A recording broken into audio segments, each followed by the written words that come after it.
जब जब महालक्ष्मी पूजन निकट आता है ना, लोगों के मन में शंकाएं खड़ी हो जाती हैं। हमको लक्ष्मी जी के आगे घंटी बजानी चाहिए कि नहीं, लक्ष्मी जी के आगे ऐसे हाथ जोड़ने चाहिए कि नहीं, लक्ष्मी जी के आगे शंख बजानी चाहिए कि नहीं, लक्ष्मी जी के आगे हमने आरती करनी चाहिए कि नहीं। ऐसे अनेक प्रकार के तार्किक शंकाएं हमारे मन में व्याप्त होना शुरू हो जाती हैं। और हाँ, कुछ लोग तो इतने अच्छे हैं कि दूसरों के अनर्गल विचारों पे आकर, व्यर्थ के विचारों पर आकर अपने घर में लक्ष्मी जी की विधान को ही बदल देते हैं पूजा के। लक्ष्मी पूजन से जुड़ी हुई ऐसी शंकाएं कहां से आती है? ये सोशल मीडिया के माध्यम से हम लोग कुछ अच्छा भी सीख रहे हैं तो कुछ भ्रम के माया जाल में भी फंस रहे हैं। पहले सोशल मीडिया का इतना सहयोग नहीं होता था, व्यक्ति जो करता था अपने आप में तृप्त रहता था। आज जब से सोशल मीडिया का सहयोग मिला है, जानकारियां भी बहुत हमने प्राप्त करी, किंतु उतने ही भ्रम के माया जाल में हम फंसने प्रारंभ हो गए। कारण क्या है? क्योंकि हम लोगों ने ऐसे लोगों को सुनना प्रारंभ कर लिया है, ऐसे लोगों को हमने चुन लिया है जिनको शास्त्र का यथार्थ ज्ञान नहीं होता, जो शास्त्र के विरुद्ध बात करते हैं, जिन्होंने शास्त्रों को कभी अध्ययन नहीं किया।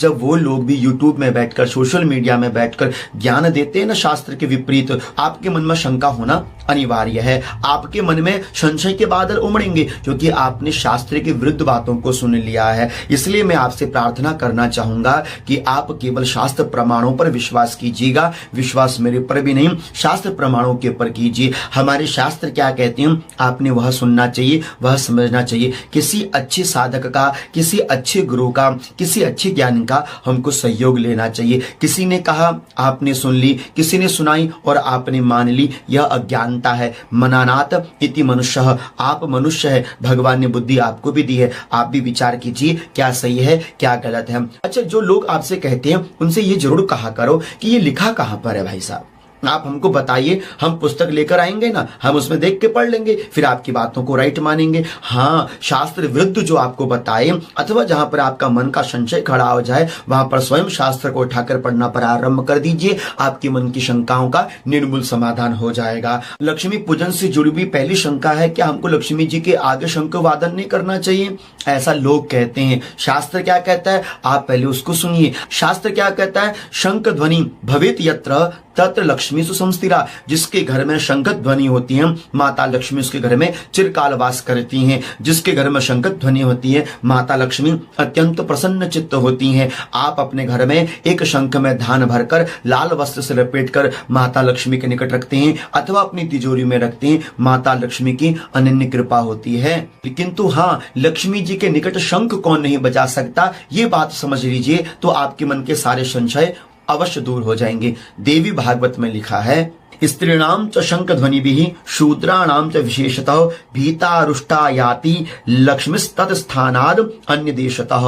देवी भागवत में लिखा है कि जो स्त्री माता लक्ष्मी के निकट बैठकर शंख का वादन करती है, लक्ष्मी उस घर से रुष्ट होकर चली जाती है। इसलिए दीपावली के दिवस में स्त्रियों को माता लक्ष्मी के निकट बैठकर शंख वादन नहीं करना चाहिए। ये हम नहीं बोल रहे हैं, ये देवी भागवत बोल रही है। तो आपकी मन का प्रथम संशय दूर हो चुका होगा। दूसरी मन में शंका है क्या हमको लक्ष्मी जी की आरती करनी चाहिए अथवा नहीं? कौन कहते हैं? लोग कहते हैं। हमने लोगों की बातों को सुनकर अपने घर में नियम ही बदल दिया। लक्ष्मी जी की आरती मत करना, लक्ष्मी जी मैया चली जाएंगी, लक्ष्मी मैया विदा हो जाएंगी। किसी ने कहा? लोगों ने कहा। आपने अपने पूर्वजों तक को झूठा साबित कर दिया कुछ गिने चुने लोगों की बातों को सुनकर। क्यों आप दूसरों की बातों को सुनकर अपने धर्म में कुठाराघात करते हो? लोग मजाक करते हैं, आप हास्य के पात्र हो जाते हो। इसलिए शास्त्र क्या कहता है उसको सुनना चाहिए। शास्त्र ने लक्ष्मी जी की आरती के विषय में जो कहा है वो मैं आपको भविष्य पुराण के उत्तर पर्व से बता रहा हूं, ध्यान से सुनिएगा।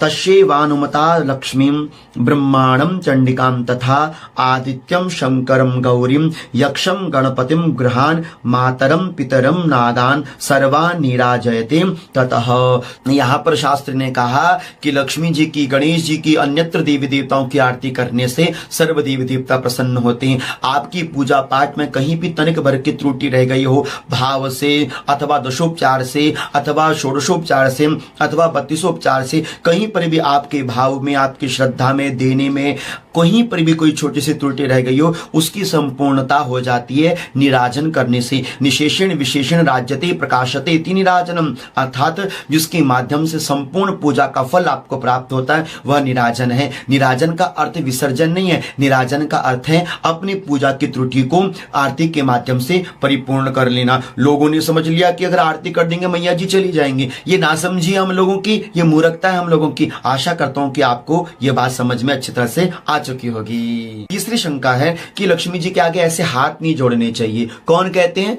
लोग कहते हैं। अच्छा, आपको क्या लगता है कि क्या ऐसे हाथ जोड़ने से लक्ष्मी जी चली जाती हैं? हाथ जोड़ने का भावार्थ है ये 5 अंगुलियां 10 इंद्रियों से आप माता लक्ष्मी को समर्पित चित्त भाव हो जाते हैं। हाँ, जब आप लक्ष्मी जी को पुष्प अर्पण करें ना, तो इस तरह से पुष्प अर्पण करने चाहिए। कई कहते हैं कि ऐसे हाथ करने चाहिए। ऐसे हाथों का कहीं पर भी उल्लेख हमारे यहाँ नहीं है। ऐसे हाथ की कोई भी मुद्रा क्रिया नहीं बनाकर भगवान को प्रणाम करना हमारे शास्त्र में वर्णित नहीं है। मैंने तो नहीं पढ़ा, समझदार लोगों ने पढ़ा होगा, आपने पढ़ा होगा तो आप हमें जरूर बता दीजिएगा। हाँ, इस तरह से हाथ जोड़ने का विधान है। और इस प्रकार से हाथ जोड़ने का अर्थ ये नहीं है कि लक्ष्मी जी आप जाओ, नहीं। इस प्रकार से हाथ जोड़ने का भावार्थ है समर्पण कर देना 10 इंद्रियों से माता लक्ष्मी के निकट बैठकर। आप यदि लक्ष्मी अष्टकम पढ़ें तो वहां पर आपने पढ़ा होगा, वहां पर स्पष्ट लिखा है कि नमस्ते स्तु महामाये श्रीपीठे सुरपूजते शंख चक्र गदा हस्ते महालक्ष्मी नमोस्तुते।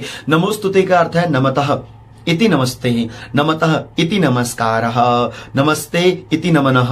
नमन भाव से भगवान को प्रणाम करना, शीश झुकाना। यहाँ पर नमस्ते का अर्थ स्पष्ट हो जाता है। नमस्ते स्तु महामाये। तो नमस्ते करने से लक्ष्मी विदा नहीं होती, अभी तो आपके घर में 4 चांद लगा कर जाती हैं। तो आप इन भ्रमों से दूर रहें। तीसरी मन में शंका है, क्या लक्ष्मी जी के निकट घंटी बजानी चाहिए कि नहीं? कौन कहते हैं? लोग कहते हैं। अच्छा, घंटी बजाने की बात लक्ष्मी जी के निकट कहीं कहीं सिद्ध होती है, लेकिन शास्त्रों के माध्यम से सिद्ध करना हो तो मुझे आपको शास्त्र प्रमाण दिखाना पड़ेगा। लोगों ने तो कह दिया घंटी नहीं बजाना चाहिए। मैं आपको योगिनी तंत्र में पढ़ा हुआ एक प्रमाण सुना रहा हूं, आप उसको ध्यान से सुनिएगा। बड़ी मेहनत करी मैंने आपको इस प्रमाण को देने के लिए। देखो क्या लिखा हुआ है।